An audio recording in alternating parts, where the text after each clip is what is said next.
જય શ્રી સ્વામિનારાયણ. કમ્પ્યુટર પ્રોગ્રામિંગના બીજા લેક્ચરમાં આપ સૌ વિદ્યાર્થીઓનું હાર્દિક સ્વાગત છે. આઈ welcome you all in the second lecture of the C programming. So today we are going to learn about the structure of C and example of C programming. So let's start with the structure of C. So first topic or first portion is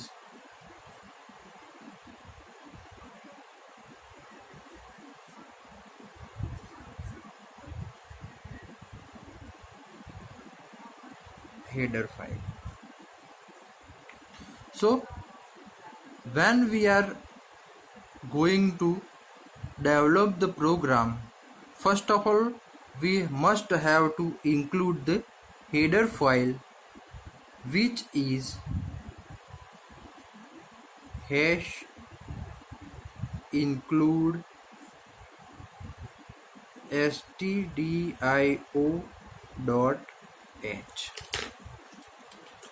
So let's we remove some doubts. Here .h is called as a extension of file. So and it's called as a header file. એટલે કે stdio.h જે છે એ header file છે જેનું નામ છે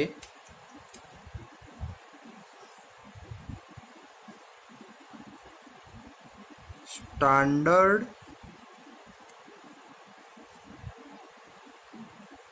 input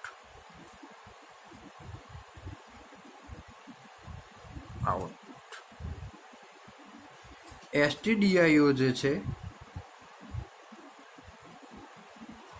એનું full form છે સ્ટાન્ડર્ડ ઇનપુટ આઉટપુટ અને .h જે છે એ એક્સટેન્શન એટલે કે હેડર ફાઇલનું એક્સટેન્શન છે. whenever you find some file with the extension .h is called as a header file. It means that every C library or C header file has the .h extension. It means whenever you find the file which has .h extension, then it's called as a header file. Now what is a hash include? So hash include is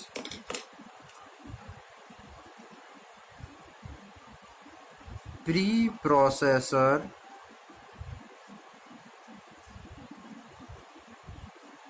directive. So here hash include is a preprocessor directive. It means that it is used to insert header file in program. Hash include is a preprocessor directive. It means that preprocessor directive is used to insert the header file in the program. એટલે કે hash include જે છે એ preprocessor directive છે જેનો ઉપયોગ જે છે એ આપણે C પ્રોગ્રામિંગની અંદર હેડર ફાઇલ જે છે એ ઇનપુટ કરાવડાવવા માટે કરીએ છીએ. એટલે આ વસ્તુ તમારે ખાસ ધ્યાનમાં રાખવાની છે કે hash include stdio.h જે છે એ stdio.h નામની હેડર ફાઇલ જે છે એ તમે તમારા પ્રોગ્રામની અંદર ઇન્સર્ટ કરવી જરૂરી છે. તો તમને પ્રશ્ન થતો હશે કે સર હેશ ઇન્ક્લુડ stdio.h નામની હેડર ફાઇલ આપણા પ્રોગ્રામમાં ઇન્સર્ટ કરવી કેમ જરૂરી છે? તો the function like main,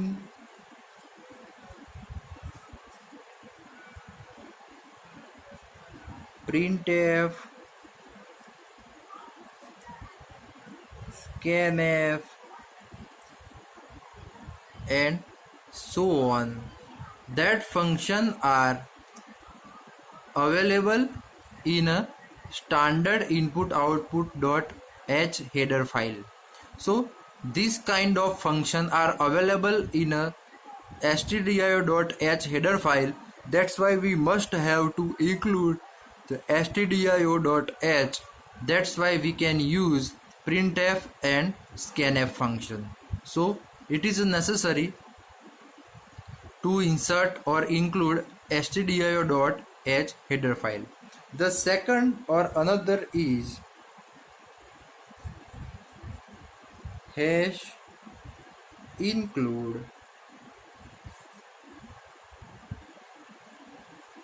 conio.h. This is the second header file which is used or must used in a C programming. એટલે કે conio.h જે છે એ બીજી હેડર ફાઇલ છે કે જે આપણા પ્રોગ્રામિંગની અંદર ઇન્સર્ટ કરાવડાવવી જરૂરી છે. મેં તમને વાત કરી એ પ્રમાણે as I said you that the header file has .h file extension.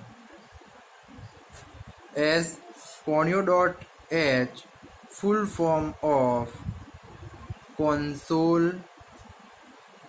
input output. So conio.h full form is console input output. The function like clr, scr,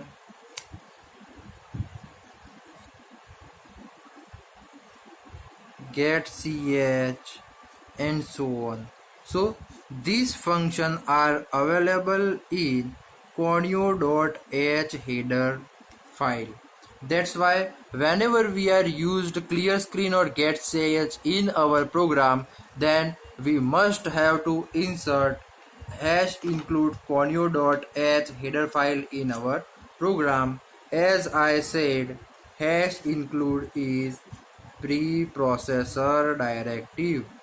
It means that કે આપણે જે છે એ કોઈ પણ હેડર ફાઇલ જે છે એ પ્રોગ્રામમાં insert કરવા માટે હેશ ઇન્ક્લુડ પ્રી પ્રોસેસર ડાયરેક્ટિવનો ઉપયોગ કરવો જરૂરી છે. તો ખાસ તમારે આ વસ્તુ ધ્યાનમાં રાખવાની છે કે આપણે જે છે એ પ્રોગ્રામ લખતા પહેલાં જે છે એ પ્રોગ્રામ લખતા પહેલાં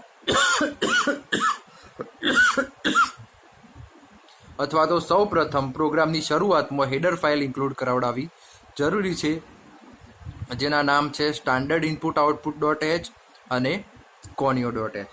ના પછીનો ભાગ છે એ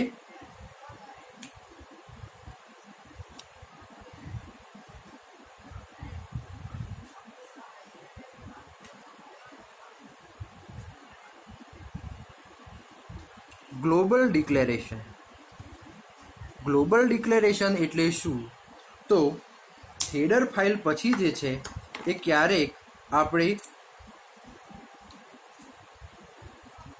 કોન્સ્ટન્ટ્સ કે કોન્સ્ટન્ટ્સ કોને કહેવાય એ આપણે આગળ જોવાનું જ છે. એટલે ખાસ યાદ રાખો કે કોન્સ્ટન્ટ અથવા તો કોઈ global variable function definition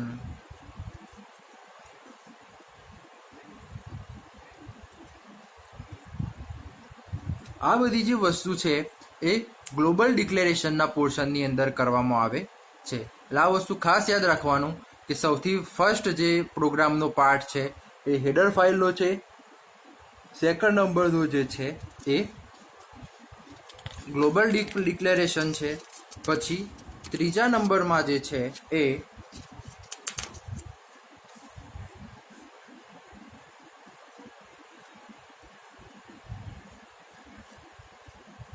main function. આ વસ્તુ ખાસ દરેકે યાદ રાખવા જેવી છે કે કોઈ પણ જે છે એ પ્રોગ્રામની શરૂઆત જે છે એ વોઇડ મેઇન અથવા તો ઇન્ટ મેઇન થી કરવામાં આવશે. હવે તમને પ્રશ્ન થાય કે void main શું છે? what is a void main? આ વસ્તુ ખાસ યાદ રાખજો કે કોઈ પણ ફંક્શન જે છે એ હંમેશા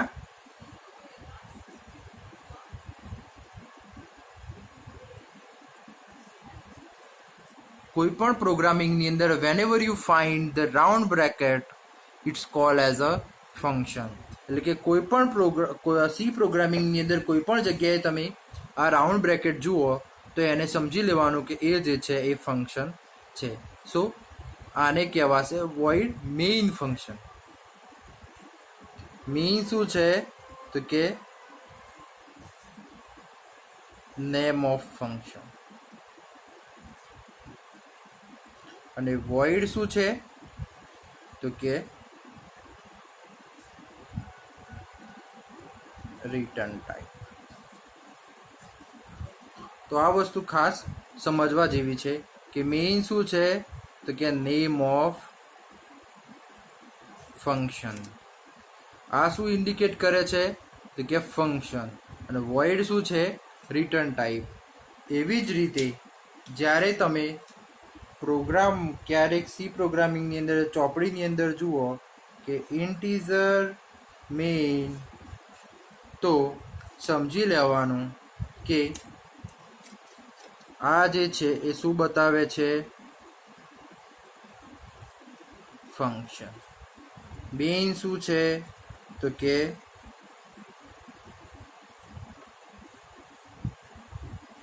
નેમ ઓફ ફંક્શન, અને ઇન્ટીજર શું છે તો કે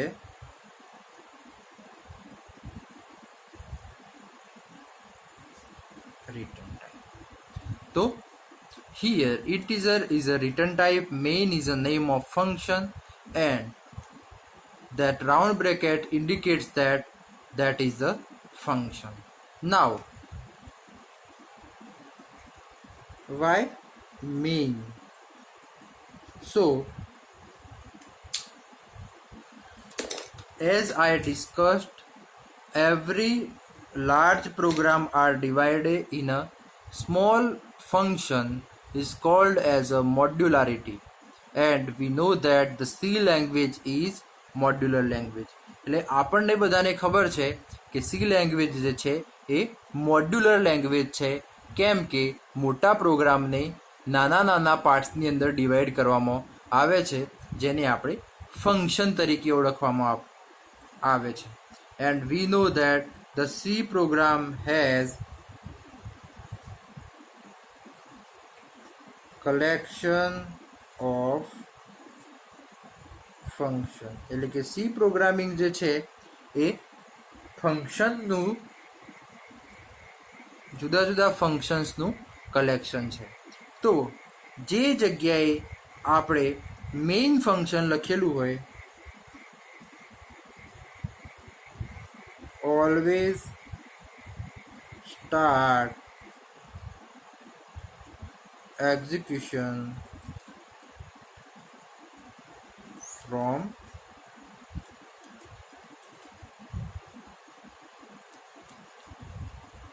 main function. એટલે કે આખા પ્રોગ્રામિંગની અંદર ગમે તેટલા ફંક્શન લખેલા હશે, પણ પ્રોગ્રામના એક્ઝિક્યુશનની શરૂઆત હંમેશા મેઇન ફંક્શનથી જ કરવામાં આવશે. એટલે કે whenever or whatever the function written in the single C program, but the execution is always start with the name main, it means that the execution always start with the main function.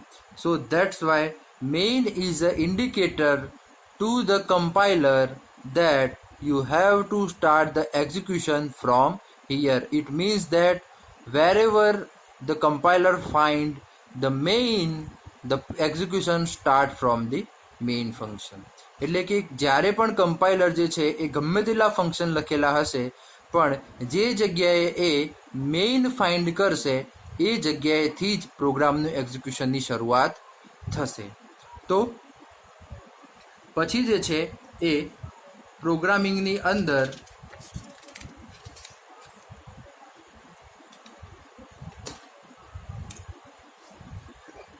જુદા જુદા પ્રકારના જે છે એ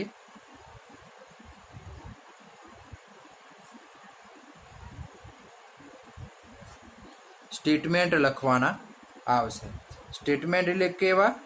તો કે input આઉટપુટના statement. પણ આપણને ખબર છે એ પ્રમાણે આપણું સી પ્રોગ્રામિંગ ઇનપુટ આઉટપુટ સ્ટેટમેન્ટની જગ્યાએ લાઇબ્રેરીમાં અવેલેબલ ફંક્શનનો ઉપયોગ કરે છે. એટલે કે પ્રિન્ટએફ અને સ્કેનએફ. સ્કેનએફ શેના માટે ઉપયોગમાં આવે છે? તો કે ઇનપુટ માટે.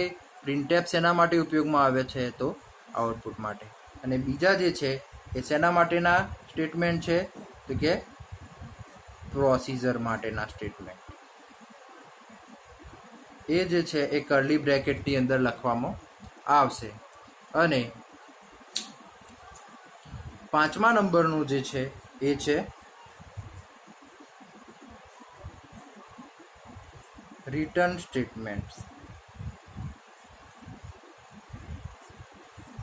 રિટર્ન સ્ટેટમેન્ટ જે છે એ બે પ્રકારના છે. એક, જો આપણે ફંક્શનની શરૂઆત વોઇડ મેઇનથી કરીશું તો એનું રિટર્ન સ્ટેટમેન્ટ જે છે એ get ch બનશે. અને જ્યારે આપણે ફંક્શનની શરૂઆત ઇન્ટીજર મેઇનથી કરીશું તો એ વખતે જે છે એ રિટર્ન સ્ટેટમેન્ટ જે છે એ રિટર્ન 0 બનશે. એટલે આ વસ્તુ ખાસ ધ્યાનમાં લેવાની છે કે જ્યારે આપણે જે છે એ પ્રોગ્રામિંગ વોઇડ મેઇનથી શરૂઆત કરીએ તો એનો રિટર્ન ટાઈપ હંમેશા get ch થશે. અને જ્યારે ઇન્ટીજર મેઇન લખીશું તો હંમેશા રિટર્ન 0 લખીશું. વોઇડ માટે get ch કેમ? કારણ કે વોઇડ માટે એવું કહેવાય છે કે void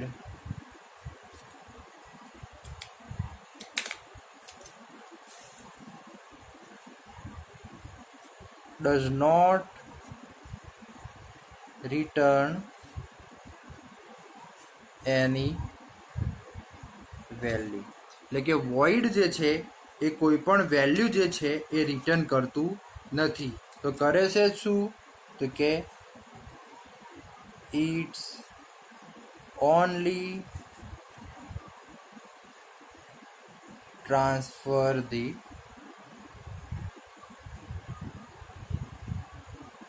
control. એટલે કે void જે છે એ ખાલી કંટ્રોલ ટ્રાન્સફર કરે છે, એ કોઈ પણ પ્રકારનું જે છે એ વેલ્યુ જે છે એ ટ્રાન્સફર કરતું નથી. જ્યારે ઇન્ટીજર જે છે એ 0 વેલ્યુ જે છે એ ટ્રાન્સફર કરે છે જ્યારે આપણો પ્રોગ્રામ જે છે એ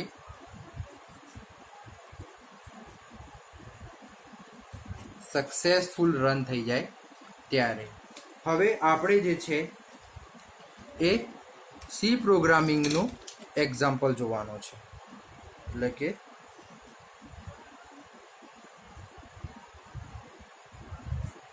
ઓફ સી. તો સૌથી પહેલાં આપણે જે વાત કરી એ પ્રમાણે આપણા પ્રોગ્રામની હંમેશા શરૂઆત જે છે એ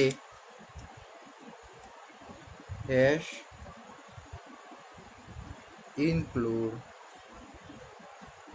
stdio.h થી થશે. પછી છે એ include conio.h. પછી જે છે એ void મેઇન. હવે આપણે લખીએ છીએ ખાલી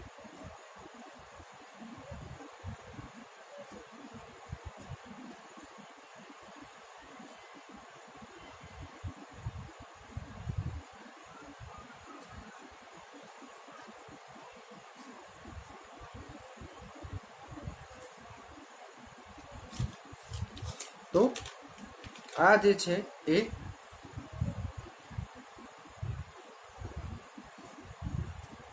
નોર્મલ એક સી પ્રોગ્રામિંગ લખ્યો છે જેનું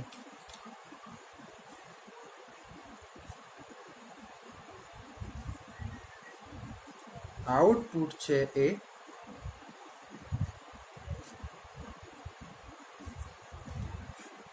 હેલો વર્લ્ડ આવશે. હવે આપણે જે સ્ટ્રક્ચર ઓફ સી પ્રોગ્રામિંગ જોયું એના હવે આપણે જોઈએ કે આ પ્રોગ્રામિંગની અંદર શું છે. તો સૌથી પહેલાં જે જોયું એ આપણે શું હતું, header files. So as we know that in the structure of C, first of all we see the header files. So this include stdio.h and include conio.h is a header files. Here this portion is global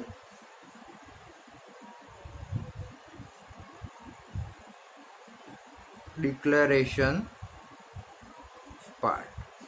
So this blank is used for a global declaration part. Then this is a main function and here this is a return type. Okay, here clear screen, printf and getch are the statements. In that getch and clear screen are available in a conio.h and printf statement are available in a stdio.h. As printf statement is used for standard output on screen. એટલે કે printf સ્ટેટમેન્ટનો ઉપયોગ જે છે એ standard output માટે કરવામાં આવે છે. એટલે કે પ્રિન્ટએફ સ્ટેટમેન્ટ જે છે એ ઓલરેડી stdio.h નામના હેડર ફાઇલની અંદર અવેલેબલ છે. જ્યારે આપણે એનો યુઝ કરવાનો હોય તો એ વખતે stdio.h નામની હેડર ફાઇલ આપણા પ્રોગ્રામની અંદર ઇન્ક્લુડ કરાવડાવવાની અને પ્રિન્ટએફ સ્ટેટમેન્ટ તમે ઉપયોગ કરી શકો છો કે જેના દ્વારા તમને મોનિટર સ્ક્રીન ઉપર સ્ટાન્ડર્ડ આઉટપુટ જોવા મળશે. એટલે કે આ જે પ્રોગ્રામ લખેલો છે એ આ પ્રોગ્રામ જે છે એ આ જે છે હેડર ફાઇલનું સેક્શન છે. આ ગ્લોબલ ડિક્લેરેશન કે જે જગ્યાએ તમે ફંક્શનની ડેફિનેશન જે છે એ કોન્સ્ટન્ટ જે છે એ ગ્લોબલ વેરિયેબલ જે છે એ બધા તમે અહીંયા હેડર ફાઇલની નીચેના પોર્શનની અંદર તમે ડિક્લેર કરી શકો છો. અહીંયા જે છે વોઇડ મેઇન જે છે એમાં વોઇડ જે છે એ રિટર્ન ટાઈપ છે, મેઇન જે છે એ ફંક્શનનું નામ છે અને આ જે રાઉન્ડ બ્રેકેટ જે છે એ આપણને જે છે એ મેઇન ફંક્શન જે છે અથવા તો ફંક્શન જે છે ઇન્ડિકેટ કરે છે. ક્લિયર સ્ક્રીન જે છે એ ઇનબિલ્ડ ફેસિલિટી conio.h નામની હેડર ફાઇલની અંદર અવેલેબલ છે કે જેનો ઉપયોગ જે છે એ જૂના પ્રોગ્રામના આઉટપુટ ભૂસી અને નવેસરથી આઉટપુટ પ્રિન્ટ કરવાનું કામ જે છે એ ક્લિયર સ્ક્રીનનું છે. અહીંયા પ્રિન્ટએફ સ્ટેટમેન્ટ જે છે એ પ્રિન્ટએફ સ્ટેટમેન્ટ ઓલરેડી stdio.h નામના હેડર ફાઇલની અંદર અવેલેબલ છે. આપણે ખાલી આ ફંક્શન જ્યારે પણ જરૂર પડે ત્યારે સ્ટાન્ડર્ડ આઉટપુટ માટે આ ફંક્શનનો ઉપયોગ કરીશું. અહીંયા વોઇડ જે છે એટલે અહીંયા આપણે getch નો ઉપયોગ કરીશું. જ્યારે આ પ્રોગ્રામ જે છે તમે ટર્બો સીની અંદર રન કરશો તો તમારો આઉટપુટ જે છે હેલો વર્લ્ડ આવશે. તો હું આશા રાખું છું કે તમને જે છે એ સ્ટ્રક્ચર ઓફ સી જે છે એ સમજમાં આવ્યું હશે. હવે આગળના લેક્ચરમાં આપણે જોઈશું નવી વાત. ત્યાં સુધી જય શ્રી સ્વામિનારાયણ.